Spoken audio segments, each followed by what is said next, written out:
அவர்கள் சொல்வதனால்தான் இந்த பழக்க வழக்கங்களே மாறுகிறதும் இல்லை மாறாது இருப்பதும் அவர்களுடைய எதிர்ப்புக்கு ஏற்றாற்போல் தான் செயல்பட்டு கொண்டிருக்கிறது. ஒரு மனிதனுடைய கோபதாபங்கள் என்ன செய்யுதுன்னா பிறருடைய வாழ்க்கைக்கு எதிராக மாறும்போது சண்டை சச்சரவுகளாக மாறுகிறது. அந்த அர்த்தம் எப்படிப்பட்டதா இருக்கு? விண்மீன்களோட கணக்கிட்டு பார்க்கும் பொழுது இந்த ஒவ்வொரு விஷயத்திற்கும் ஒவ்வொரு வேவ்ஸ் வருது. தெய்வ வழிபாடு என்பது மனிதனுக்கு ஆக்ரோஷ நிலையில் போகாத இருப்பதற்கான ஒரு மருத்துவ ரீதியான விஷயத்தை மறைத்து வைத்திருந்தார்கள்.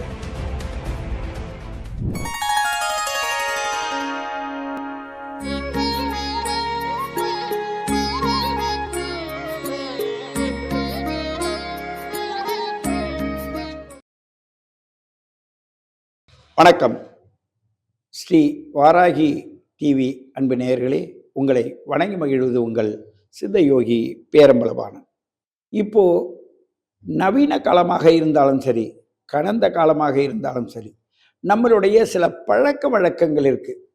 அந்த சில பழக்க வழக்கங்களை சிலர் என்ன சொல்றாங்கன்னா மூட நம்பிக்கைன்னு சொல்றாங்க. அவர்கள் சொல்வதனால்தான் இந்த பழக்க வழக்கங்களே மாறுகிறதும் இல்லை மாறாது இருப்பதும் அவர்களுடைய எதிர்ப்புக்கு ஏற்றாற்போல் தான் செயல்பட்டு கொண்டிருக்கிறது. காரணம் என்னவென்றால் அவரவர்களுடைய உணர்வுக்கு ஏற்ப அந்த செயல் நடக்குது. தெய்வம் என்றாலே சிலர் இருக்குன்னுவாங்க, சில பேர் இல்லைன்னுவாங்க. சுடும்னு சொன்னாக்க அது எப்படி சுடும்? நான் வச்சா சுடுமா, இல்லை சின்னவங்க வச்சா சுடுமா, இல்லை பெரியவங்க வச்சா சுடுமா? நான் 1000 கொஸ்டினை நீங்கள் கேட்கலாம்.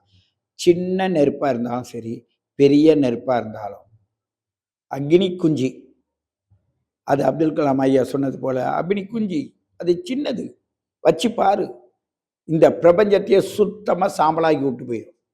அது போலதான் ஒரு மனிதனுடைய கோபதாபங்கள் என்ன செய்யுதுன்னா பிறருடைய வாழ்க்கைக்கு எதிராக மாறும்போது சண்டை சச்சரவுகளாக மாறுகிறது.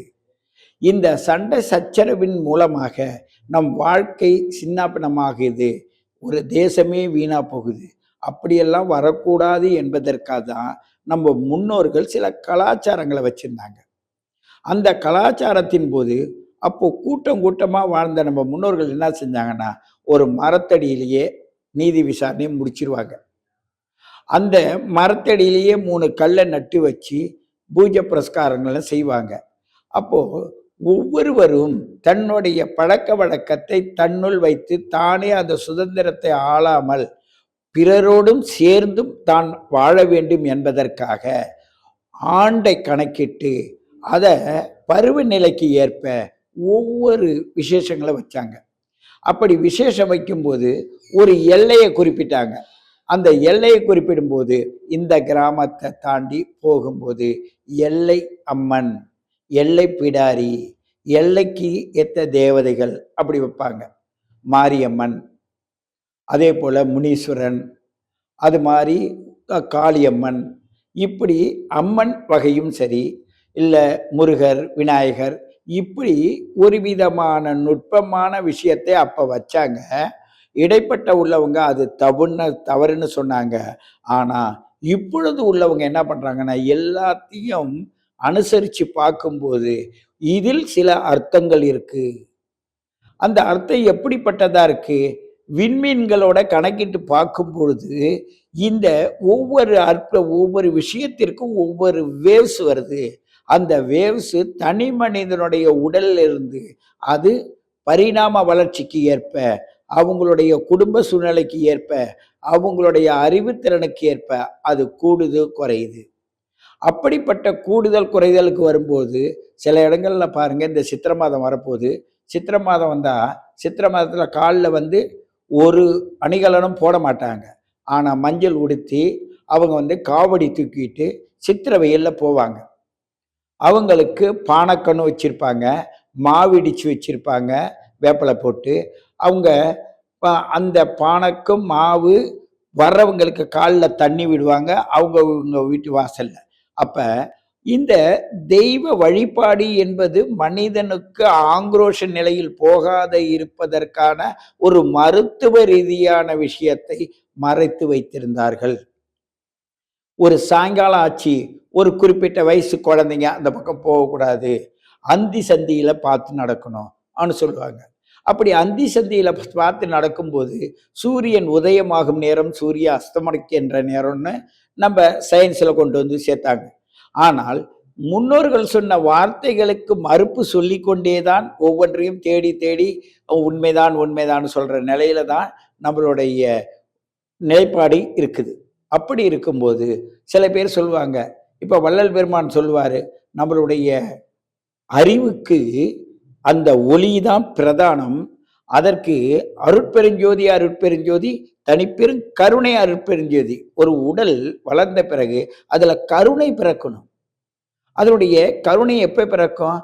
ஒருவரை பார்த்து அவர்களுடைய வாழ்க்கையை நிர்ணயிக்கும் போது இவருடைய அனுபவத்தை பொறுத்து சரி தவறை உணர்ந்த பிறகு தன்னுடைய அவன் படுற பாட்டை இவன் கண்களில் இருந்து நீராக கொட்டும் பொழுது கருணையோடு அதை கவனிக்கிறான்னு அர்த்தம். சிலர் கை கொட்டி சிரிப்பாங்க, கோபப்படுவாங்க, ஆகா பரவாயில்லன்னுவாங்க.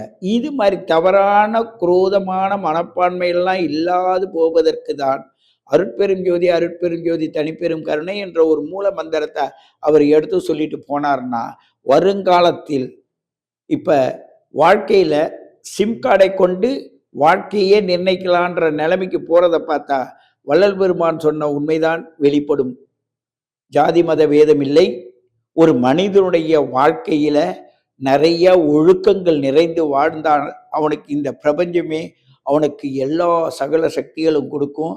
அப்படிப்பட்ட அந்த சக்தியை எடுத்து ஒரு மனிதன் இந்த 83வது யோனி அதாவது பிரயாணத்துல அவங்க இந்த பிறவிதான் இறுதி பிறவி, இந்த பிறவிக்கு எடுப்பதற்கு அவ்வளவு காலங்கள் கடந்து வந்திருக்கோம். நீங்கள் தவறு செய்யாமல் சென்றால் உங்களுக்கு அனைத்து நன்மைகளும் வரும், உங்களுடைய வாழ்க்கையில் சகல சுகபோகங்களும் வரும் என்றதெல்லாம் உள்ளடக்கி நம்ம முன்னோர்கள் என்ன செஞ்சாங்கன்னா, பலிபீடம்னு ஒன்று இருக்கும் கோயில்களில் பார்த்தீங்கன்னா, அங்கே ஒரு ஸ்தூபி மாதிரி வச்சிருப்பாங்க. அதுதான் நமக்கு கொடிமரம்னு சொல்லுவாங்க. பலிபீடம்னு ஒன்று இருக்கும். அம்மன் கோவிலில் ஒரு இதில் பின்பக்கம் இருக்கும், இன்னொரு பக்கம் முன்பக்கம் இருக்கும். நந்திக்கு முன்னாடி இருக்கும், நந்திக்கு பின்னாடி இருக்கும்.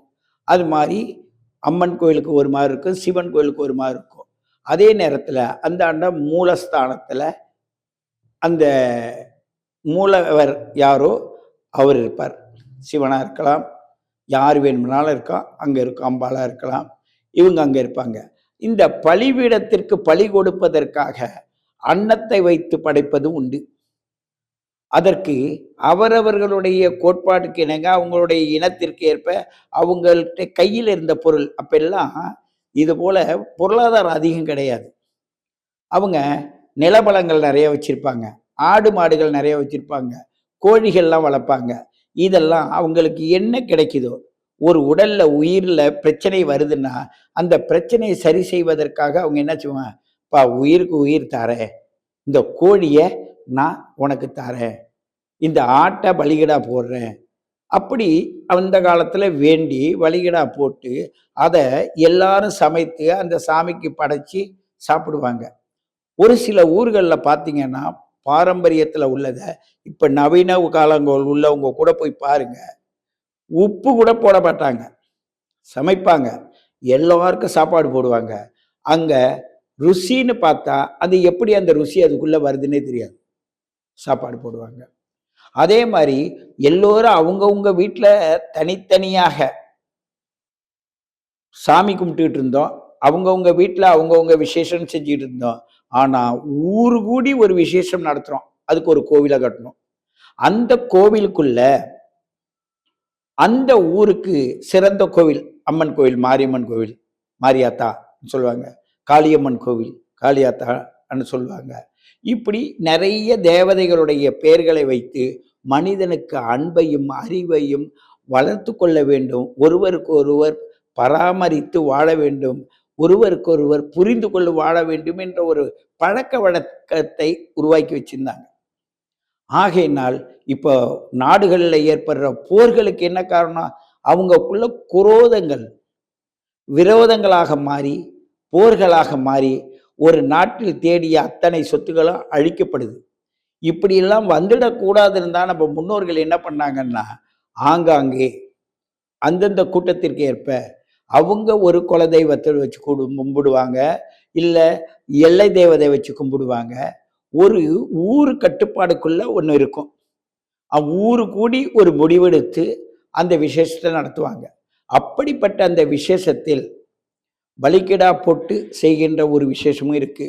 பலிக்கிடா போடாமல் காய்கறி, மரக்கறி சாப்பாடு எல்லாம் போடுறது, இலை போட்டு வடை பாயாசத்தோட சாப்பாடு போடுவதும் உண்டு. இப்படிதான் ஆதி காலத்தில் 2ஆ பிரிஞ்சு செயல்பட்டுச்சு.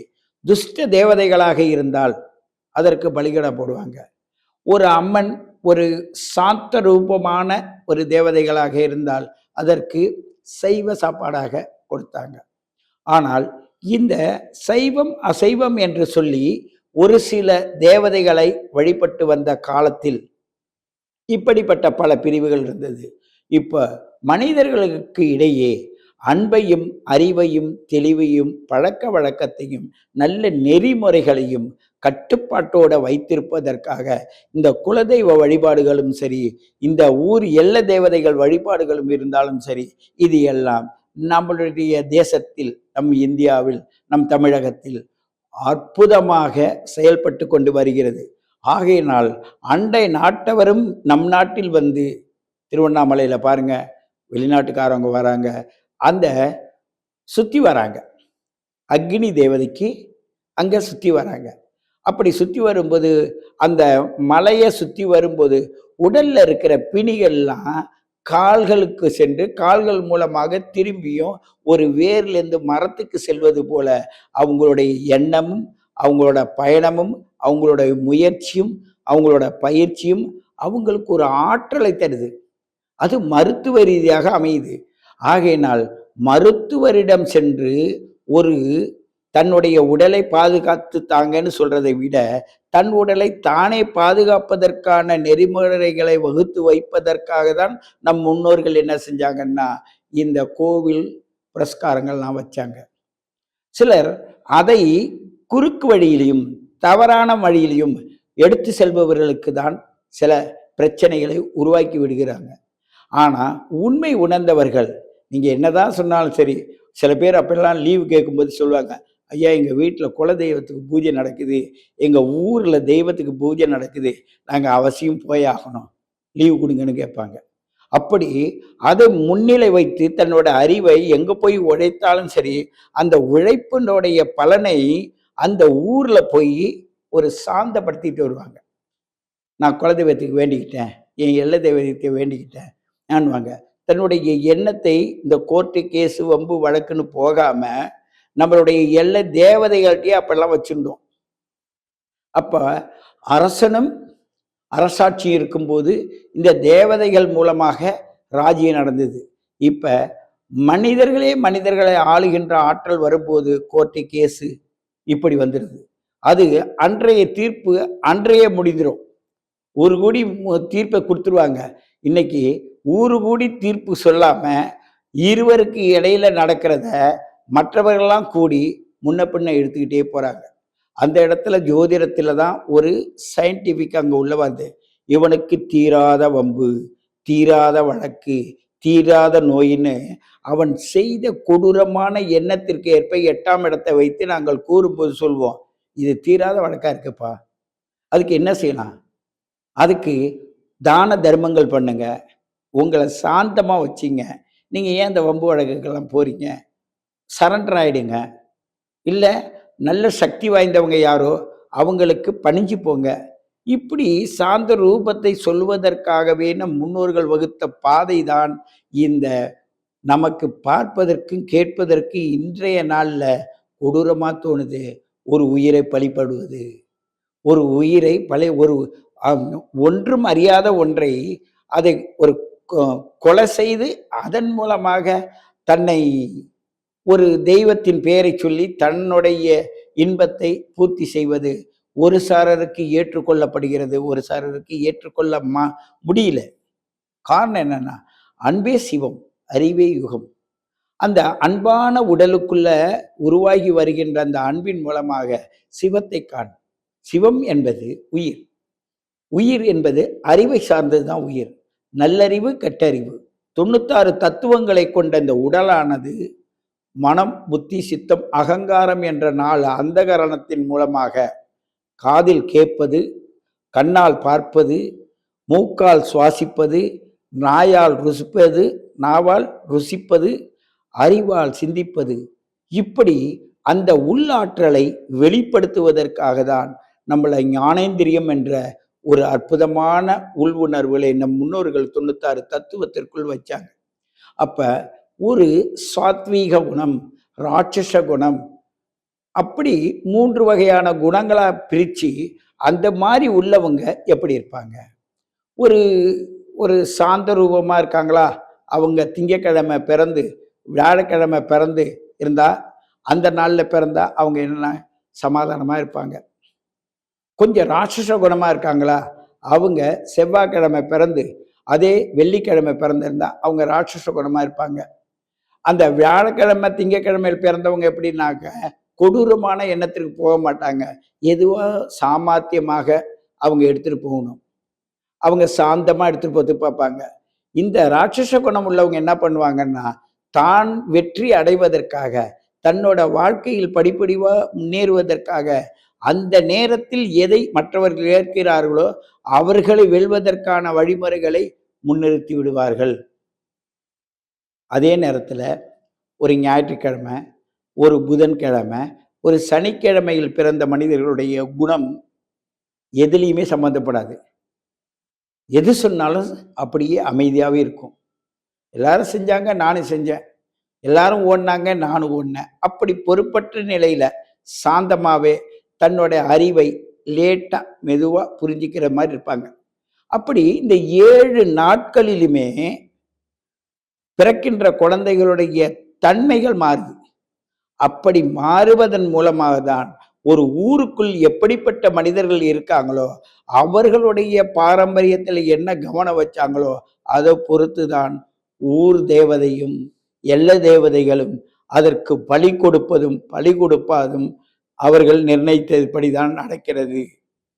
இது ஒரு சாரருக்கு சரி என்றும் ஒரு சாரருக்கு தவறு என்றும் தான் அவருடைய அனுபவத்தை சொல்லி வருகிறார்கள். ஆகையினால் இதை கேட்கின்ற அன்பு நேயர்களே, உங்களை பொறுத்தவரையும் உங்களுடைய மனதில் அன்பை விதைத்து அறிவை அறுவடை செய்யுங்கள். இந்த அன்பும் அறிவும் தான் இந்த உலகத்தில் நீங்கள் பிரவேசிக்கிறதுக்கு பயன்படும்.